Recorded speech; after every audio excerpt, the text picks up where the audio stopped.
டேய் நமச்சி, மிஸ் வராங்கடா. ஹ, வரட்டும் வரட்டும். Good morning miss. அட பாவி, நீ மட்டும் சொல்லிட்டியே.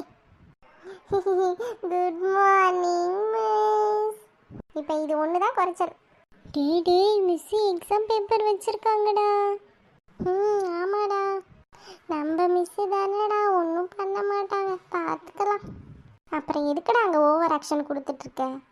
எல்லாம் ஒரு பயம்தான். சஞ்சய் மிஸ். சொல்லு சஞ்சய், நீ படித்து என்னவாக போகிற? மிஸ், நான் படித்து டாக்டர் ஆக போகிறேன் மிஸ். டாக்டர் ஆகிறதுக்கு 25 மார்க்கெலாம் போதாது, நல்லா படிக்கணும். Okay miss. நமச்சி சொல்லுங்க மிஸ். வாங்க சார் வாங்க. அடியாத்தி, என்ன நமக்கு மட்டும் வரவேற்பெல்லாம் அதிகமாக இருக்குது? ஒருவேளை நல்லா எழுதியிருப்போமோ? இருக்கும். சரி சொல்லு, நீ படித்து என்னவாக போகிற? மிஸ், அது வந்து நான் கல்யாணம் பண்ண போகிறேன் மிஸ். அட பாவி, அது இல்லைடா, நீ பெரியவனாகி என்ன ஆக போகிற? ஹஸ்பண்டு தான் மிஸ் ஆக போகிறேன்.